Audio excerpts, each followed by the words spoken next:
Olá, boa noite. Igreja inicia amanhã o conclave com 133 cardeais reunidos para eleger o sucessor de Francisco. Como se elege um papa? O Canção Nova Notícias explica as etapas do conclave. Em espírito de fé e comunhão, brasileiros se unem em oração pela escolha do novo pontífice e pela missão da igreja. Recordações emocionantes. Bispos e fiéis brasileiros falam da relação com o Papa Francisco. Enquanto cresce a expectativa por ressarcimento bilionário, Polícia Federal deflagra nova operação contra fraudes no INSS. Minas Gerais decreta situação de emergência em saúde pública por causa do aumento dos casos de síndrome respiratória aguda grave. Um olhar que mudou tudo. Jovem brasileiro encontra o Papa na JMJ e segue vocação sacerdotal inspirada por aquele momento. No ar, o Canção Nova Notícias, a informação que ilumina, inspira e transforma.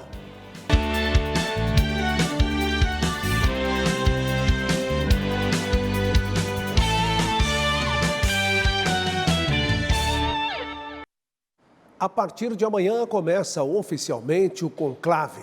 Na Capela Sistina, 133 cardeais se reúnem para eleger o novo Papa. O mundo volta os olhos para Roma neste momento significativo para a Igreja Católica. O Rodrigo Luiz está na capital italiana e traz os detalhes. Hoje os cardeais já foram para a Casa Santa Marta. Lá eles ficam sem comunicação com o mundo externo. Janelas dos quartos são bem fechadas para evitar interferência externa e os cardeais ficam sem acesso a celular e jornais. As comunicações só serão restabelecidas após o anúncio do nome do novo Papa. Além dos 133 cardeais, funcionários e oficiais que fazem juramento de manter segredo também ficam hospedados lá. E mais cedo, os cardeais participaram da 12ª e última congregação geral. Entre as 26 intervenções, foi reiterada a consciência de que muitas das reformas promovidas pelo Papa Francisco precisam ser continuadas, como o combate aos abusos, a transparência econômica, a reorganização da cúria, a sinodalidade, o compromisso com a paz e o cuidado com a criação. A respeito do perfil de um Papa, a vocação essencial é a comunhão. Entre as características que deve ter o Papa estão a de ser pastor e mestre de humanidade. Em tempos marcados por guerra, violência e fortes polarizações, há uma forte necessidade de um guia espiritual que ofereça misericórdia, sinodalidade e esperança. A reunião encerrou com a leitura de uma declaração oficial, um apelo dirigido às partes envolvidas em vários conflitos internacionais. Os cardeais pediram um cessar-fogo permanente e o início de negociações que levem a uma paz justa e duradoura, respeitando a dignidade humana e o bem comum. No Vaticano, a Capela Sistina está preparada para receber os cardeais. Na última congregação geral, que aconteceu hoje, fizeram a anulação do anel do pescador e do selo de chumbo, utilizados durante o pontificado do Papa Francisco. Confira na reportagem que preparamos. Da criação ao juízo final, a beleza dos afrescos da Capela Sistina retratam a história da salvação e guardam ecos da história da Igreja e do mundo. A capela está preparada para o conclave. Nas mesas, os nomes dos 133 cardeais votantes, dispostos para as decisões de cada um. Na chamada Sala das Lágrimas, estão as vestes preparadas para o próximo pontífice. São 3 tamanhos de vestimentas iguais, pois não se sabe quem será o escolhido. We really do not know. We just wait for the Lord to tell us. Nós realmente não sabemos, apenas esperamos que o Senhor nos diga. Não é a nossa hora, é a hora de Deus, disse o cardeal. Durante o conclave, os cardeais ficam hospedados na Casa Santa Marta. Na capela, eles juram permanecer fora de contato com qualquer pessoa que não participe do processo de escolha. Ontem, cozinheiros, faxineiros, equipes médicas e de manutenção fizeram um juramento de silêncio. O juramento é obrigatório, com excomunhão automática como punição a quem quebrá-lo. Para o cardeal chileno Fernando Garibe, a experiência de estar no conclave é linda. Disse que por ser de tão longe e ver cardeais de todo o mundo juntos, com experiências tão diferentes, é lindo. Cada papa usa um anel feito sob medida com a imagem de São Pedro, o primeiro papa, lançando a rede ao mar. Com o nome do papa sobre a imagem, era usado em documentos oficiais. Na última congregação geral, o anel do pescador e o selo de chumbo do Papa Francisco, usados em seu pontificado, foram anulados. Nas congregações gerais, muitos cardeais têm acenado para um conclave curto, encerrado em poucos dias. Essa é a tendência e projeta a unidade da Igreja. Os 2 últimos conclaves, em 2005, quando Ratzinger foi escolhido, em 2013, quando o argentino Bergoglio se tornou Francisco, foram concluídos em apenas 2 dias. O conselho do cardeal italiano ecoa o pedido de Francisco. Rezem por nós, obrigado. Iniciativas de oração também marcam esta semana. Hoje, um grupo de brasileiros se reuniu para rezar pelo conclave. A oração aconteceu no Centro São Lourenço. A adoração santíssima que nos posiciona, nos contextualiza nesse momento, porque é um momento de fé. O conclave é um momento de fé. Muitos querem direcionar o conclave para uma esfera política, ou excessivamente institucional da igreja, mas é uma realidade de fé e de amor. A brasileira, que tocou em diversas ocasiões para o Papa Francisco, colocou seu dom a serviço da oração.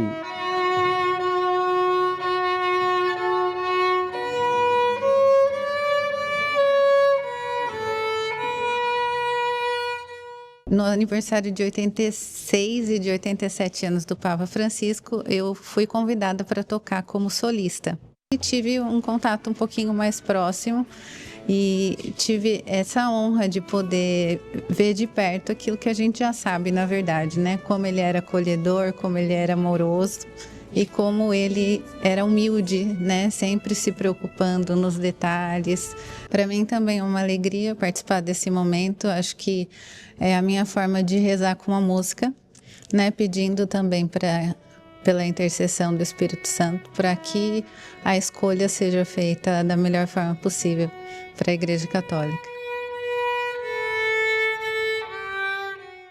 Os cardeais brasileiros rezando agora a oração do Veni Creator, deixando o Colégio Pio Brasileiro em direção à Casa Santa Marta. Momento de oração com todos os padres residentes no colégio aqui presentes, nesse momento especial, momento de comunhão, momento fraterno, é um momento da Igreja do Brasil presente aqui em Roma, rezando por seus cardeais. Lembrando que o Brasil é o 3º país com o maior número de cardeais presentes no conclave.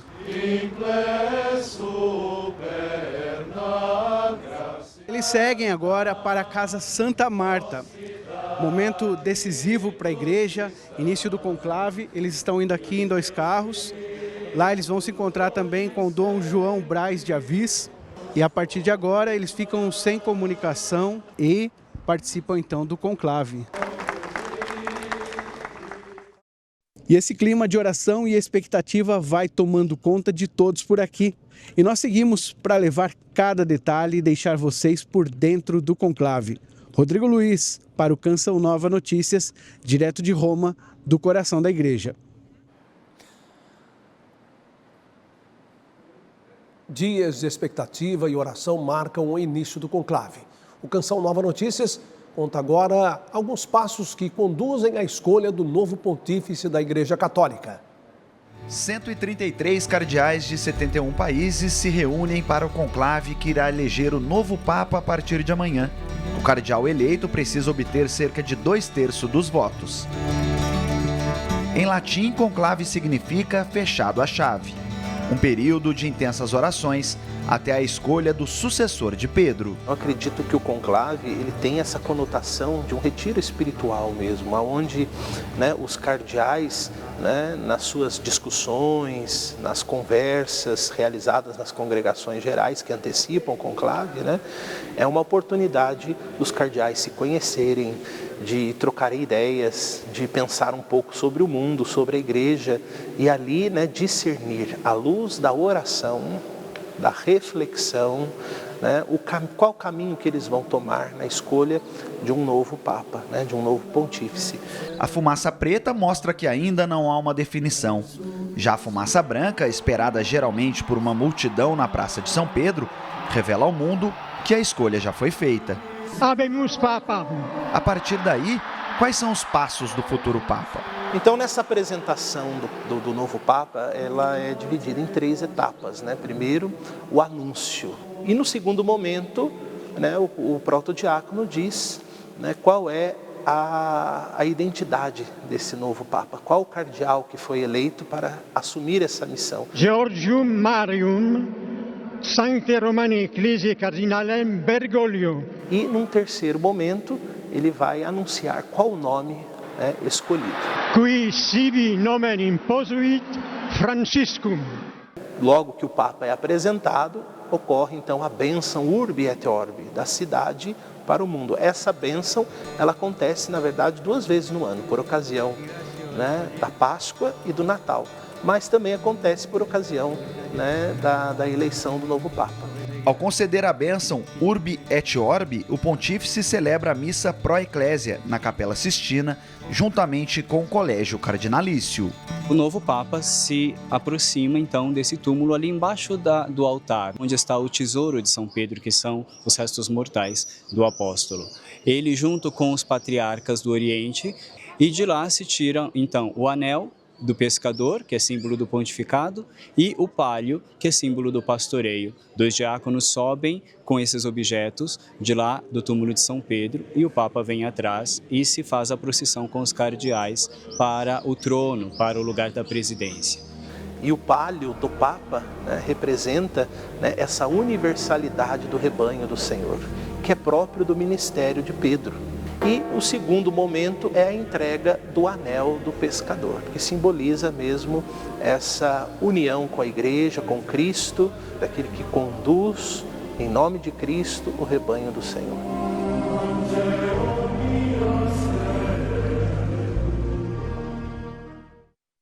Em meio à expectativa por um plano de ressarcimento bilionário a aposentados, a Polícia Federal deflagrou hoje em Minas Gerais uma nova operação contra fraudes no INSS.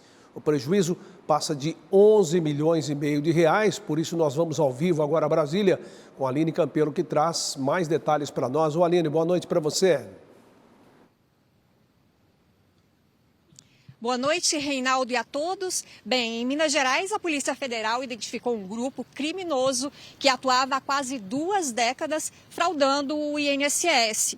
Os golpistas falsificavam certidões de nascimento, documentos de identidade e comprovantes de residência para obter benefícios assistenciais destinados a pessoas de baixa renda. 10 idosos foram usados como laranjas e chegaram a se passar por 40 pessoas fictícias. A quadrilha recebeu valores indevidos durante quase 20 anos, 2 décadas. Ao meu lado está o advogado e especialista em direito previdenciário, José Ailton Diana. Muito obrigada por participar conosco, doutor. Como o pensionista, o aposentado, pode se proteger, então, desses descontos indevidos? Bom, boa noite a todos. Em primeiro lugar, o aposentado e o pensionista é um alvo muito fácil, muitas vezes por se tratar de pessoas idosas, pessoas com idade elevada ou pessoas com deficiência. A melhor forma desse aposentado e pensionista se proteger desses golpes é acompanhar constantemente o seu extrato de pagamento, acompanhar pela via do Meu INSS e ter alguém de confiança da família para que possa constantemente consultar esse extrato. Agora, doutor José, eu estou com relação a esses descontos associativos. Como se proteger de um golpe disfarçado de uma associação legítima? Bom, em primeiro lugar, tem associações que fazem um trabalho muito sério e a gente precisa ressaltar essas associações, e outras, infelizmente, foram criadas há pouco tempo com o intuito, claro, do cometimento desses golpes. Então, é importante que o aposentado ele entenda se está afiliado ou não a essa associação, se ele autorizou esse desconto, e tudo isso ele pode acompanhar por dentro da plataforma do Meu INSS ou no telefone 135. Sempre que ele tiver dúvida se está cadastrado, se há um desconto legal ou não no seu benefício, ele pode consultar a plataforma do Meu INSS. Muito obrigada pela entrevista, doutor José Ailton. Volto com você no estúdio em Cachoeira Paulista. Reinaldo. Muito obrigado, boa noite para você, Aline. Bom descanso. Olha, pela terceira vez neste ano, a Petrobras anunciou a redução no preço do óleo diesel para as distribuidoras. Nesta terça-feira, o preço do diesel A passou a ser vendido para as distribuidoras no valor de R$ 3,27, uma redução de 16 centavos por litro. Como o diesel B, que é comercializado nos postos, tem uma mistura de 86% de diesel A e 14% de biodiesel, essa redução faz com que parte da Petrobras no preço final ao consumidor diminua 14 centavos, chegando a R$ 2,81 por litro.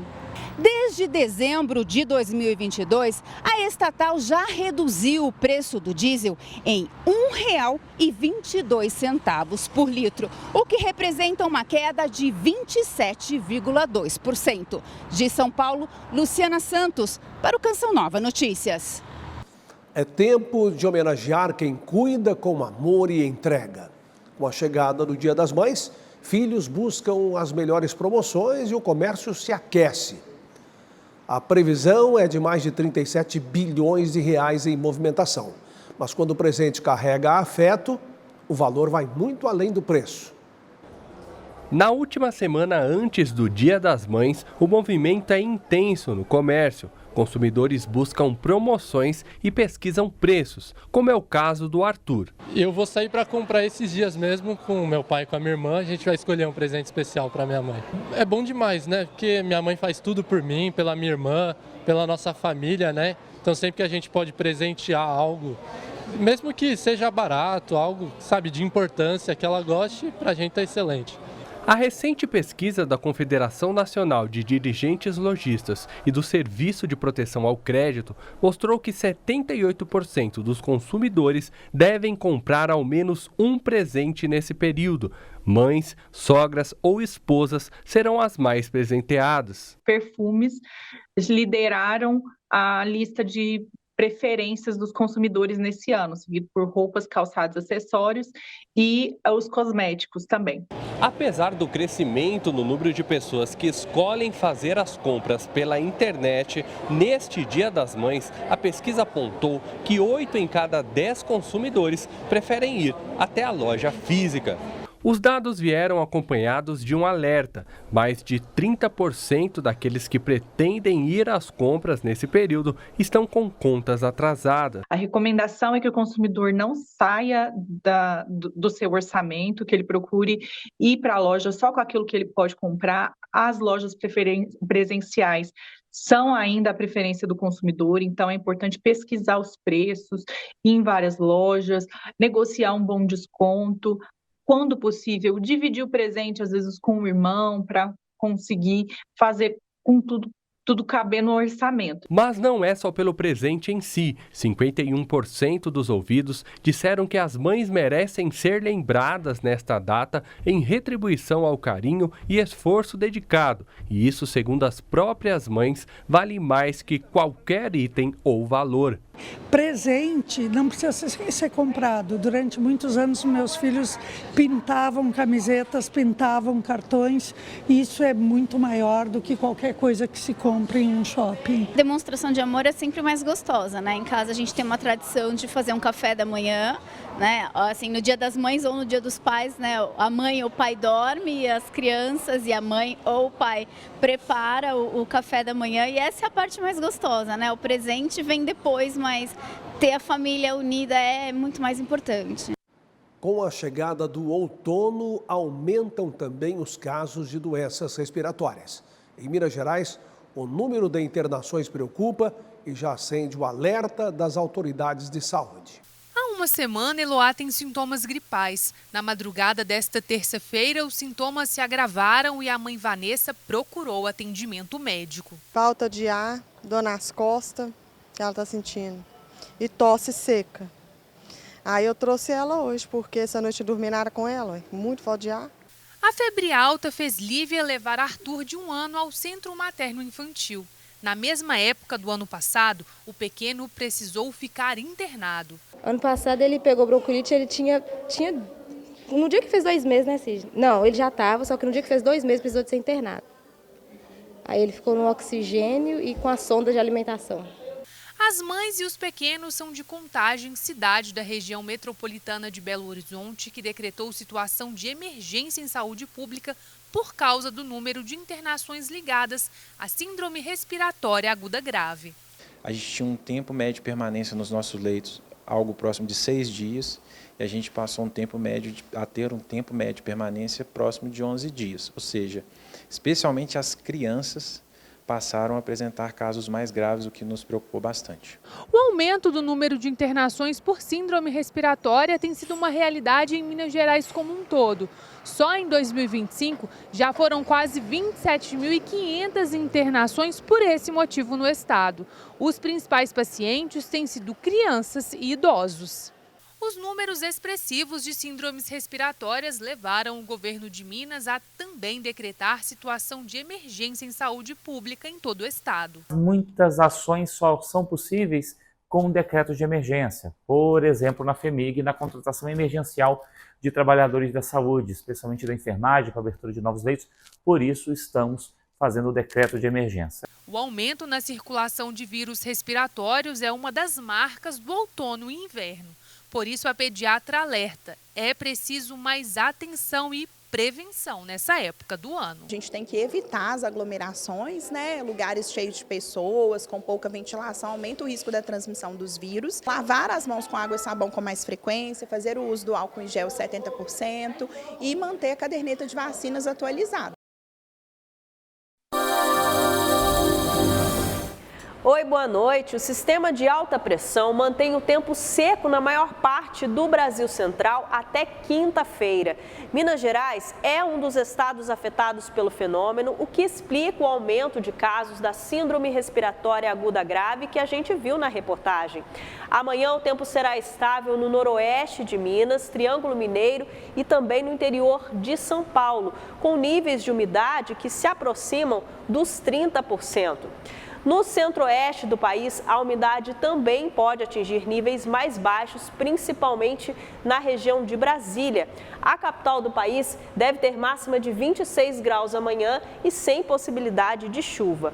Em outros locais, a previsão é chuvosa. O risco de temporal segue elevado nessa área mais escura entre o Amazonas, Roraima e o Pará. A atuação da zona de convergência intertropical gera risco de pancadas fortes em Belém e em 3 estados do Nordeste, Maranhão, Piauí e Ceará. Por fim, no sul, o avanço de uma nova frente fria deixa o clima chuvoso no Rio Grande do Sul. Em Santa Catarina, chuva isolada e no Paraná, dia de sol com temperaturas em elevação. Pode fazer, então, mínima de 16 em Porto Alegre, 17 graus em Florianópolis e máxima de 25 em Curitiba.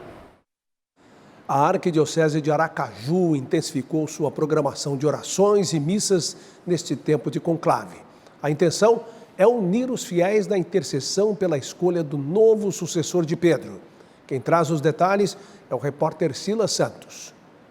A semana de oração teve início na tarde de ontem e segue até a próxima sexta-feira. Aqui ao meu lado, o arcebispo de Aracaju, Dom Josafá Menezes, que vai falar um pouco mais sobre essa programação. Dom Josafá, a igreja particular de Aracaju também unida aí pela escolha do novo Papa. Nós acompanhamos todo o novenário de sufrágio pela alma do Santo Padre, o Papa Francisco. Foram 9 dias de oração na nossa Catedral Metropolitana e agora a segunda fase, que é a fase do conclave, nós entendemos que o conclave não é uma experiência somente dos cardeais, mas de toda a igreja. É um evento que envolve todo o povo de Deus, o Papa Francisco sempre achou isso. Então nós vamos continuar vivendo como os apóstolos no cenáculo, com Nossa Senhora pedindo os dons do Espírito Santo para que os cardeais cheguem a um pastor segundo o coração de Deus. Então, todos os dias, a Catedral Metropolitana, depois do novenário em sufrágio, agora até que seja nomeado, eleito o novo Papa, estaremos rezando, pedindo a Deus com Maria que inspire os cardeais para que tenhamos um pastor segundo a vontade de Deus. Muito bem, Dom Josafá, muito obrigado pela participação. Só lembrando então, diariamente até a próxima sexta-feira, aqui na Catedral Metropolitana de Aracaju, a recitação do Santo Terço às 16 horas e logo após a Santa Missa às 16h30. De Aracaju, Silas Santos para o Canção Nova Notícias.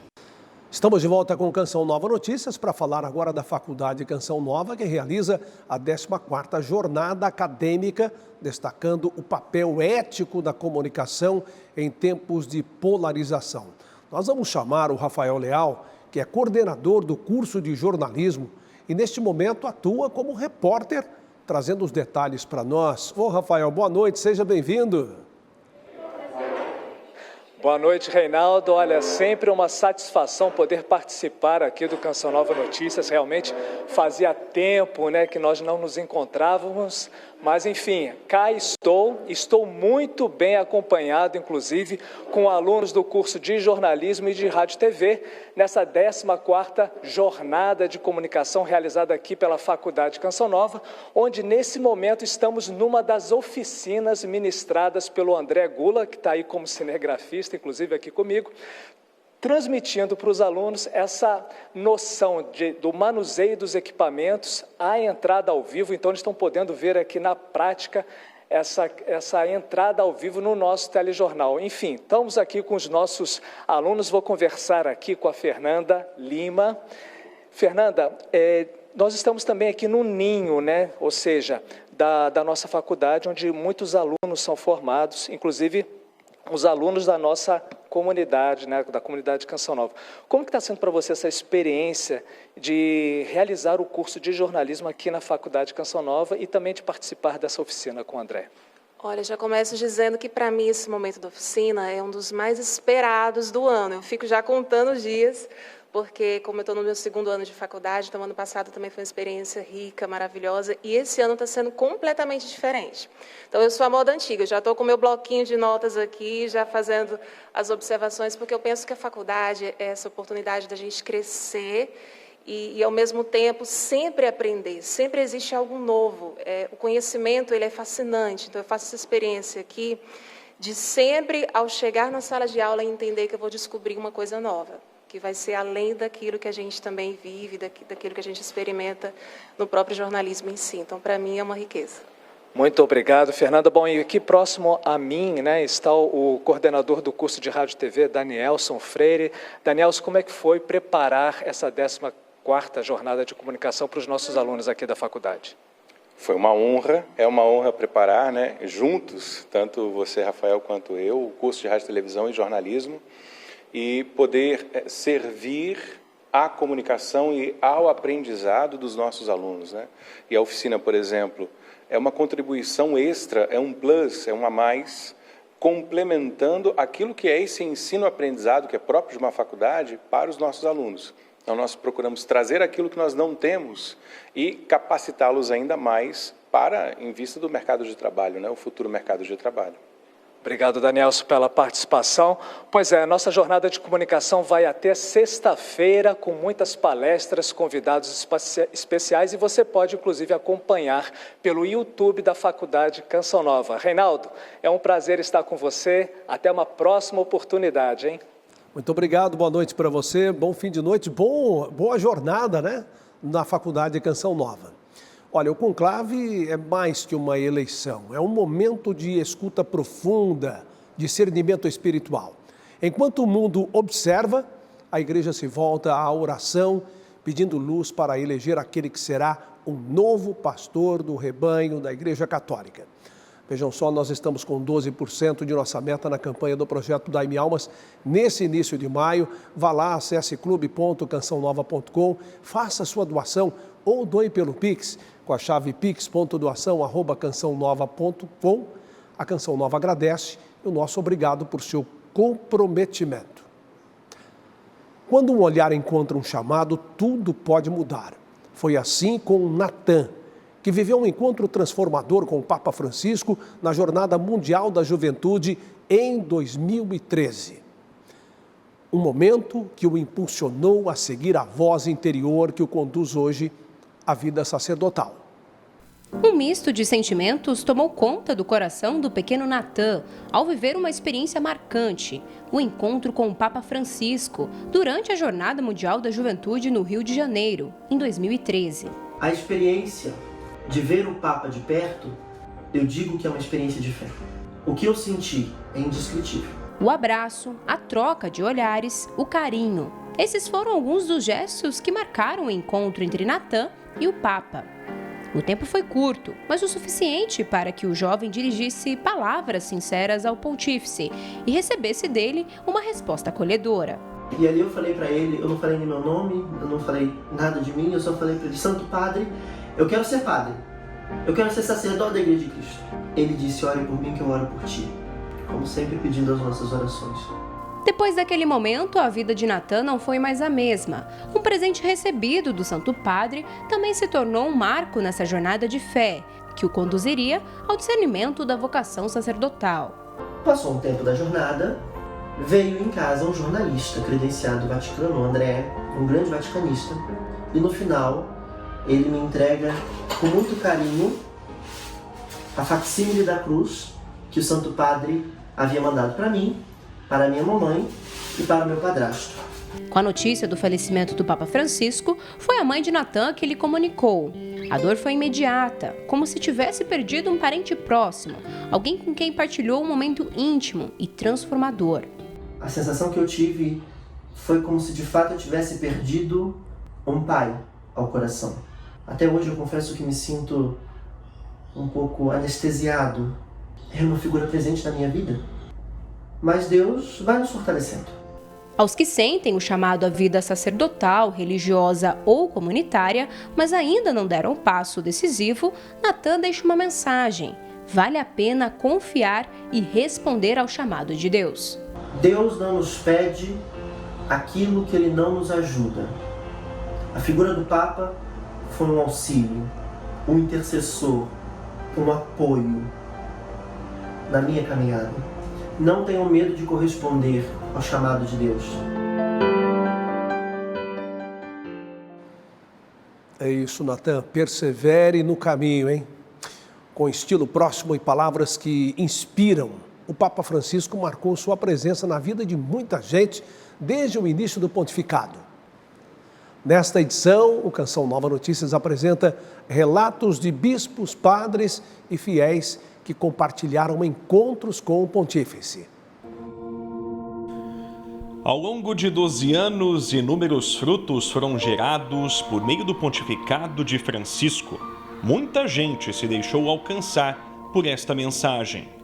Com os bispos não foi diferente. Dom Wilson Angotti esteve em algumas ocasiões com o Papa. A mais recente foi a visita a Adlímina em 2022. Ele mesmo nos recebendo ali na porta, nos dizendo que ficássemos à vontade para tratar de qualquer tema, sem restrição alguma. Olha, o cafezinho está ali sobre aquela mesa, se precisarem, ali tem o espaço de banheiros. Então, com muita simplicidade, uma simplicidade fraterna, acolhendo os irmãos e a escuta das questões da igreja. Quem também se recorda com carinho do pontífice é o Bruno. Com a ajuda de Dom Moacir Silva, Francisco recebeu sua carta. E para minha surpresa, o Papa me respondeu. Então, foi um dia de muita alegria quando o Dom Paulo Renato me liga, fala assim, olha, vem aqui na paróquia, tem um presente aqui para você. Daí eu chego, era justamente a carta, a resposta do Papa Francisco. Ele deixou a minha família, também os meus amigos próximos, a tão sonhada bênção apostólica. Um dos legados deixados pelo Santo Padre durante a sua visita ao Brasil foi o despertar de muitas vocações. E a Diocese de São José dos Campos, no interior de São Paulo, é prova viva disso. Afinal, há uma geração de padres do Papa Francisco. É isso mesmo, Padre Sérgio? Bem-vindo. Ô, meu irmão, muito obrigado. É isso mesmo. Eu lembro que na eleição do Papa Francisco eu trabalhava, ainda estava no discernimento vocacional, e foi bem no dia do meu aniversário, 13 de março de 2013, já estava assim na caminhada, né? Mas aí eu lembro que aquele momento foi muito marcante para mim, porque eu lembro que no corredor onde ficava a televisão que estava passando a matéria, só eu parei para assistir. As outras pessoas continuaram a sua vida normal, né? E aí eu acho que ali teve um toque a mais, assim, da graça de Deus para me incentivar aí nessa caminhada vocacional também. Eu lembro que uma das coisas que meu pai me falou, né, na época que eu fui, ele falou assim, olha, eu não tenho muito o que dizer, né, sobre como vai ser, mas a única coisa que eu te falo é que seja um padre que sorria para as pessoas. E aquilo me marcou muito, porque assim, é uma identidade, por exemplo, do Papa Francisco, né, de estar junto, de estar próximo, de acolher, né, a questão do bem humor dele. E aí isso me motivou e me cativou aí na caminhada também. Quem também é fruto deste pontificado é o Padre Bruno. Eu tive a graça de vivenciar com ele a Jornada Mundial da Juventude de 2013. No celular, recordamos várias fotos, inclusive esta, em que caminhávamos rumo à praia de Copacabana, local da vigília e da missa de encerramento com Francisco. Dá o gosto para a gente de querer seguir o caminho dele, de querer ser padre como ele foi padre, né? De ser feliz aonde ele foi plantado, de reconhecer os erros, de amar sem distinção. Ele sempre incentivou os jovens a se dedicarem, a se entregarem a Cristo sem medo, sem reserva. E se hoje eu sou padre, sou feliz como sou, é também graças ao incentivo do Papa Francisco. Assista em instantes, às 8 horas, ao programa Pra Ser Feliz com o Padre Adriano Zandoná. Às 9 tem Reinflama e às 10 o PHN. A gente se vê novamente amanhã durante uma programação intensa aqui pela TV Canção Nova. Boa noite, paz para você.